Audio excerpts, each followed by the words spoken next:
তো নমস্কার, সুপ্রভাত। আজকে হচ্ছে 30 তারিখ। এটা মাথাভাঙা মহকুমা শাসকের করণের সামনে আমিও পেয়েছি নোটিশ। আমি বলতে গেলে আমি ঠিক নই, আমার ছেলের এইখানে শহরে মিউনিসিপ্যালিটির যারা নাগরিক, যাদের এসআইআর নোটিশ এসছে, তারা আজকে অ্যাপিয়ার হয়েছেন মাথাভাঙা মহকুমা শাসকের দপ্তরের সামনে।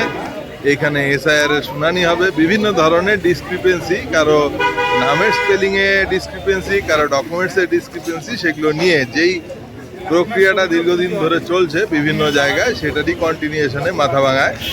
তো আমিও পেয়েছি নোটিশ। আমি বলতে গেলে আমি ঠিক নই, আমার ছেলের যে নামের একটা ডিসক্রিপেন্সি আছে স্পেলিংয়ে। তোমাদের এসছে এসআইআর নোটিশ নাকি? কি আছে, কি ডিসক্রিপেন্সি বলেছে নামের? ওই আমার বাবার টাইটেলটা ওঠেনি, শুধু নামটা এসছে, ওই জন্য টাইটেলটার জন্য। আচ্ছা, কি হবে জানি না তো। হ্যাঁ, যদি না হয় তাহলে কি হবে? কিচ্ছু হবে না। কিচ্ছু হবে না? আচ্ছা, ঠিক আছে। আচ্ছা, বিষয়টা বলুন। না না, আমি বলি, আমার হাজবেন্ডের ডকুমেন্টে জাস্ট একটা লেখা আছে, মানে শঙ্কর পাল, তো SH যেখানে আমরা SAN লিখি, সেখানে SH, এখানে একটা এইচ অ্যাড করে দিয়েছে। আর যখন পালের মধ্যে আমরা PAUL লিখি, সেখানে একটা ইউ, মানে ওটাকে বাদ দিয়ে দিয়েছে। এটার জন্য কি এই এইচ আর ইউ এটুকুর জন্য আমাদের আজকে হিয়ারিংয়ে ডাকা হয়েছে। আজকে আমার ছেলের ব্যাপারে এটা হিয়ারিংটা, আর ছেলের বাবার এই মিস্টেকের জন্য আজকে ছেলেকে দায়ভার দিতে হচ্ছে। এটা আমার একদমই ভালো লাগছে না, কারণ ছেলেটা আমার তখন হয়তো 2002-এর 31শে জানুয়ারি আমার ছেলের জন্ম, তার আগে হয়তো এটা হয়ে গেছে। তাহলে এই শিশুটা কেন এই দায়ভার নেবে? আজকে আমার ছেলে এখানে নেই। আপনার নামটা বলুন। আমার নাম রুবি সাহা পাল। কোন কোন কোন জায়গায় বাড়ি? মাথাভাঙা। আমার বাড়ি হলো ওয়ার্ড নম্বর 6, এই বিধানপল্লী। ছেলের নাম? ছেলের নাম দেবার্ঘ পাল। আপনার স্বামীর নাম? আমার স্বামীর নাম শঙ্কর পাল। উনি কোথায় আছেন এখন? উনি এখন এই স্টেট ব্যাংকে আছেন, হাজরা স্টেট ব্যাংকে। আচ্ছা, ঠিক আছে, ধন্যবাদ। আপনারও ডাক পড়েছে এসআইআর এ? মেয়ের জন্য তো বাবাকে আসতে হবে। মানে কি সমস্যা, কি ডিসক্রিপেন্সি হয়েছে? উপাধিটা ভুল, সরকার সড়ক আরো হয়ে গেছে। আচ্ছা, শেয়ার দেওয়া হচ্ছিল, হ্যাঁ হ্যাঁ, মানে বিএলও দিয়েছিল, রিকোয়েস্ট করে লিখে দেওয়া হচ্ছিল, তারপরেও তো হলো না। দেখি প্রতিবাদে। মানে আপনার সঠিক নামটা বলুন। সুকুমার সরকার, এটা সুকুমার সড়ক আরো সরকারও হয়েছে। আর মেয়ের নাম? এর নাম সুলগ্না সরকার। ওর নাম ঠিক আছে, বাবার নামে একটু ডিসপুট থাকাতে এখানে ডেকেছে ফিজিক্যাল। ঠিক আছে, ধন্যবাদ। আমার নাম কেশবচন্দ্র বর্মন, আর আমার ছেলের নাম হলো ধ্রুবজ্যোতি বর্মন। মানে 2002-এ ভোটার লিস্টে আমার চন্দ্র ছিল না, আর পরবর্তী সমস্ত সার্টিফিকেটগুলো চন্দ্র হয়েছে কারেকশন করে। এইবার ছেলের সঙ্গে এবার আমার যখন ফর্ম জমা হয়েছে তখন অত চন্দ্রটা দেইনি, এই জন্য আমার ছেলেকে ডাকছে, দেখবে যে বর্মন আর কেশবচন্দ্র বর্মন আলাদা কিনে, তার জন্য। আপনার কতগুলো ডকুমেন্টস দিতে হলো এটা আমি তো সপক্ষে? দিলাম, অ্যাডমিট দিলাম, ছেলের বার্থ সার্টিফিকেট, তারপর SC সার্টিফিকেট, আধার কার্ড, ভোটার কার্ড, ছেলের একটা অ্যাপ্লিকেশনও দিলাম, আর আমার দিলাম আধার কার্ড, ভোটার কার্ড, আর আর একটা 3টে দিয়েছি, আর প্যান কার্ড।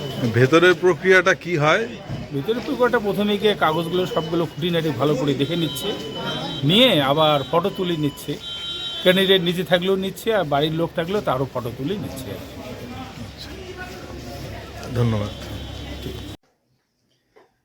এসআইআর নোটিশ পেয়ে মহকুমা শাসকের দপ্তরে যোগ দিতে আসা নাগরিকদের সাথে কথা বলে বেশিরভাগ ক্ষেত্রেই যেটা দেখা গেল, বেশিরভাগের যে লজিক্যাল ডিসক্রিপেন্সি, তার মূল কারণ হচ্ছে নাম বা পদবীর বা উপাধির বানান ভুল।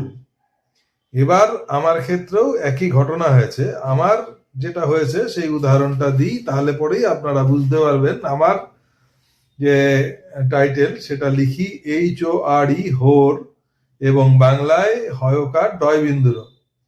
তো ওখানে যেটা আছে নির্বাচন কমিশনের দপ্তরে, ইলেকশন কমিশনের HOD। এবার বেশিরভাগ নাগরিক, আপনারাও দেখলেন, তো একই রকম বিষয়। এবার কথা হচ্ছে, শহরের যারা নাগরিক বেশিরভাগ ক্ষেত্রেই তারা স্বাক্ষর নিজের নাম তারা লিখতে পারে, বা নিজের নাম লেখার ক্ষেত্রে সাধারণত যারা সদ্য স্বাক্ষর তাদেরও ভুল হয় না। তাহলে এই যে বড় একটা ডিসক্রিপেন্সি, যার জন্য নোটিশ পেয়ে ছুটে আসতে হচ্ছে মানুষকে, তার দায়ভারটা কার? এই বড় প্রশ্নটাই উঠে এলো। এটা তো নাগরিকের কোনো ভুলভ্রান্তির জন্য নয়, এটা কোনো ক্ল্যারিক্যাল মিস্টেক, এবং সেটা অবশ্যই নির্বাচন দপ্তরের। কিন্তু দায়ভার এসে পড়ছে নাগরিকের। নাগরিক ব্যতিব্যস্ত হচ্ছে, তাদের সেই পুরনো কাগজ খুঁজে বার করতে হচ্ছে, অনেকের ক্ষেত্রেই কাগজ নেই। এইরকমই একটা কাহিনী আগামীকাল বা পরশু আপনাকে দেখানোর চেষ্টা করব। এই এসআইআর এর কাগজ নিয়ে এক করুণ কাহিনী এক সহায় সম্বলহীন মহিলা। দেখতে থাকুন, সঙ্গে থাকুন, মাথাভাঙা নিউজ পোর্টালের সঙ্গে থাকুন।